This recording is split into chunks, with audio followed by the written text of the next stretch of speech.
Hello friends, October 29 ప్రపంచ brain stroke day. అసలు ఈ బ్రెయిన్ స్ట్రోక్ రావడానికి గల కారణాలు ఏంటి? గుండె జబ్బులు ఉన్న వాళ్ళకి, అధిక రక్తపోటు ఉన్న వాళ్ళకి, అధికంగా ఒత్తిడికి లోనవుతున్న వాళ్ళు కూడా ఈ బ్రెయిన్ స్ట్రోక్ బారిన పడడానికి చాలా ఆస్కారం ఉంది. సో ఇలాంటి విషయాలని ఈ వీడియోలో తెలుసుకుందాము. నేను అసిస్టెంట్ యోగా ప్రొఫెసర్ పుష్పాంజలి. యోగా ద్వారా కూడా బ్రెయిన్ స్ట్రోక్ని తగ్గించుకోవచ్చా? ఏ విధంగా తగ్గించుకోవాలి? దాని యొక్క లక్షణాలు ఏంటి? బ్రెయిన్ స్ట్రోక్ బారిన పడకుండా మన యొక్క జీవన శైలిలో ఎలాంటి మార్పులు తెచ్చుకోవాలి? తీసుకోవాల్సిన జాగ్రత్తలు ఏంటి?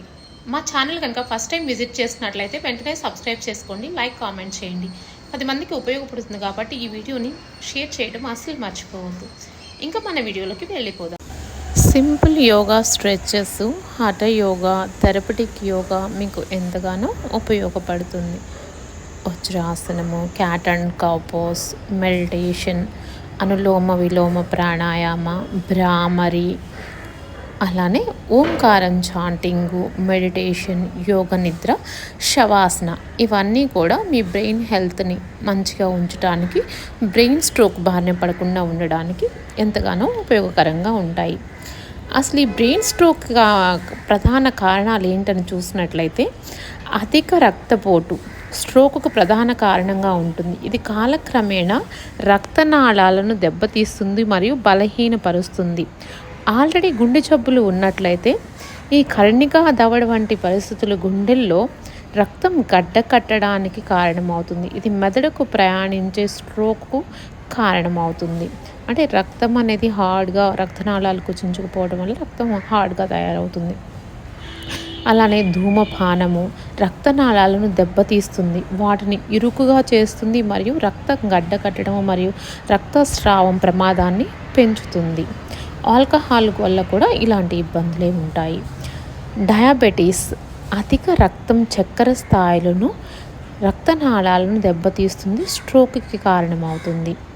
అలానే కొలెస్ట్రాల్ లెవెల్స్ ఎక్కువ ఉన్నట్లయితే ధమనులలో కొవ్వు ఫలకాలు ఎక్కువగా చేరుతాయి, వీటి వల్ల రక్త ప్రవాహాన్ని తగ్గిస్తుంది. సెడెంటరీ లైఫ్ స్టైల్, నిశ్చల జీవన శైలి, శారీరక వ్యాయామం లేకపోవడం వల్ల, ఊబకాయము వల్ల కూడా బ్రెయిన్ స్ట్రోక్స్ రావడానికి అవకాశం ఉంటుంది. అలానే జన్యుపరమైనటువంటి ప్రాబ్లమ్స్ ఉన్నా కానీ, అనురిజం ఉన్నా కానీ మెదడులో రక్తనాళాలు చిక్కులుగా ఉండి రక్తస్రావానికి దారితీస్తుంది. బ్రెయిన్ స్ట్రోక్ని గుర్తించటం ఎలా?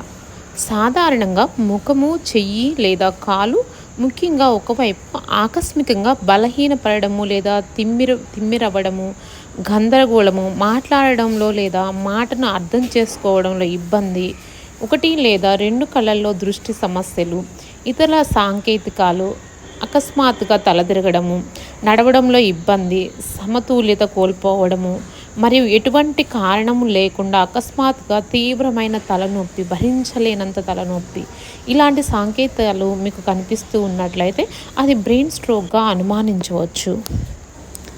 అలానే ఆకస్మికంగా స్పృహ కోల్పోవడం లేదా మూర్ఛపోవడం, ఆకస్మిక ప్రవర్తన మార్పులు లేదా మానసిక స్థితిలో మార్పులు, మింగడంలో ఇబ్బంది, వికారము మరియు వాంతులు మరియు మూర్ఛలు.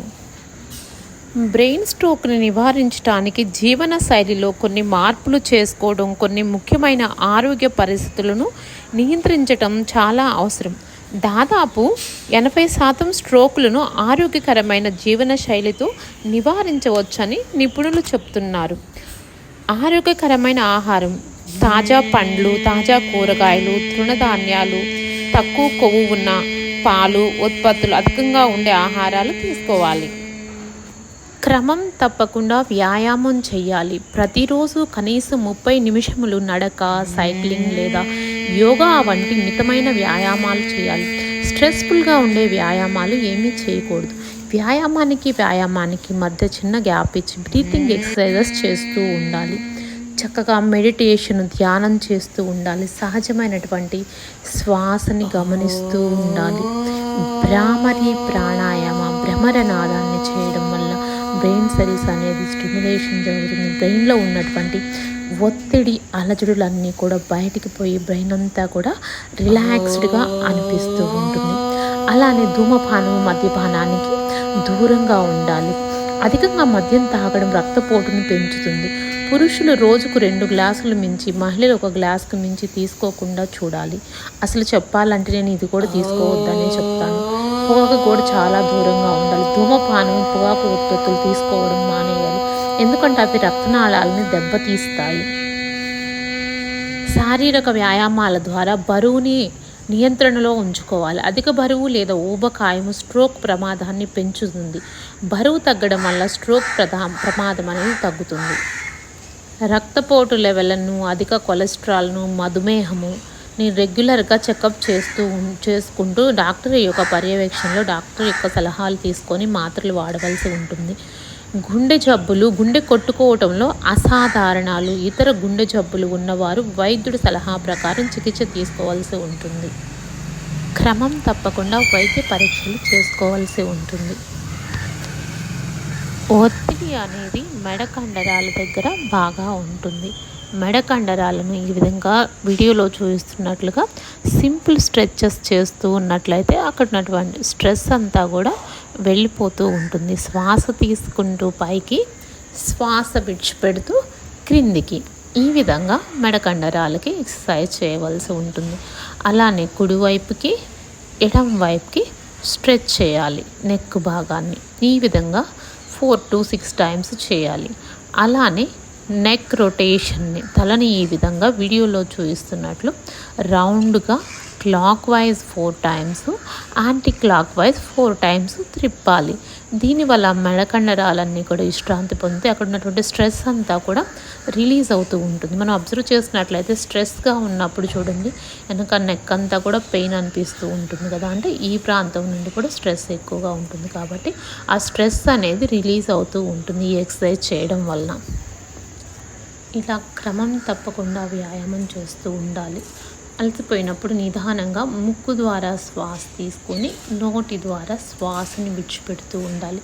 ఈ బ్రీతింగ్ టెక్నిక్ చాలా ఉపయోగకరంగా ఉంటుంది. మీకు ఎప్పుడైనా కానీ సఫికేటింగ్ అనిపించినా కానీ, బీపీ లెవెల్స్ ఎక్కువగా ఉన్నా కానీ, గుండె దడగా ఉన్నా కానీ ఈ టెక్నిక్ను ఫాలో అయినట్లయితే మీ యొక్క రెస్పిరేషన్ రేట్ అనేది నార్మల్ స్థితికి వస్తుంది. ప్రాణాయామ సాధన, బ్రీతింగ్ ఎక్సర్సైజెస్ ఎంతగానో ఉపయోగపడతాయి. యోగాలో యోగిక్ ప్రాణాయామ, అనులోమ విలోమ ప్రాణాయామ లేదా ఆల్టర్నేట్ నాస్ట్రిల్ బ్రీదింగ్ అని చెప్తారు. కుడి ముక్కు రంధ్రాన్ని మూసి ఉంచేసి సుఖాసన స్థితిలో కూర్చొని కుడి ముక్కు రంధ్రాన్ని మూసి ఉంచేసి ఫస్ట్ ఎడమ ముక్కు ద్వారా లోపల ఉన్నటువంటి శ్వాసనంతా కూడా బయటికి పంపించేసి చక్కగా ఎడమ ముక్కు రంధ్రం ద్వారా ఫ్రెష్గా ప్యూర్ ఆక్సిజన్ని ఎడమ ముక్కు రంధ్రం ద్వారా లోపలికి తీసుకొని కుడి ముక్కు రంధ్రం ద్వారా శ్వాసని విడిచిపెట్టవలసి ఉంటుంది. ఇప్పుడు అదే కుడి ముక్కు రంధ్రం ద్వారా శ్వాసను తీసుకొని మళ్ళీ ఎడమ ముక్కు రంధ్రం ద్వారా శ్వాసని విడిచిపెట్టవలసి ఉంటుంది. ఈ విధంగా చేస్తే 1 రౌండ్ అవుతుంది. మనము ఎడమ ముక్కుతోనే స్టార్ట్ చేసాము, అలానే ఎడమ ముక్కుతోనే ఎండ్ చేస్తే ఇట్స్ కాల్డ్ 1 సైకిల్. అంటే ఇక్కడ ఏం జరుగుతుంది, లెఫ్ట్ నాస్ట్రిల్తో శ్వాస తీసుకున్నప్పుడు రైట్ బ్రెయిన్లోని హెమిస్పియర్ యాక్టివేట్ అవుతుంది. అలానే రైట్ నాస్ట్రిల్తో శ్వాసించినప్పుడు లెఫ్ట్ బ్రెయిన్లోని హెమిస్పియర్ అనేది యాక్టివేట్ అవుతుంది.